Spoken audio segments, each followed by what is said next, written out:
Is Spain behaving like a fascist state? Owen Jones. Well, certainly as a very authoritarian, anti-democratic state, to say the least. Look, it doesn't matter whether you support Catalan independence. It really is actually quite irrelevant. The issue is, do you support the right of the Catalan people to freely determine their own future without being dragged from polling stations and thrown downstairs? And in modern Europe, to see an elected Catalan, an elected political leadership, fleeing a country to claim political asylum and being locked up in prisons should chill every single European and encourage us to stand in solidarity with the Catalan people. Look, I think this is a bit like the right to divorce.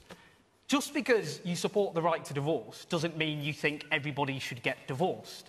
But imagine you've got a married couple and one of them said, you know what, I'm having second thoughts about this. Not sure it's working out. I'm thinking about a divorce. And the response of the partner was, how dare you, screaming in their face, vetoing any talk of a divorce and making their life increasingly hellish. In a sense, the right to national self-determination is similar. I don't happen to support Catalan independence myself, but I do think they have a basic democratic right to determine whether an independent state or not. If Scotland had been denied the right to determine its own future, that would have been a democratic outrage. And in modern Europe today, the least that the other European governments can do is tell the Spanish government, stop assaulting voters, stop locking up elected politicians, stop denying the right of your people to determine their own future, and stop attacking civil liberties.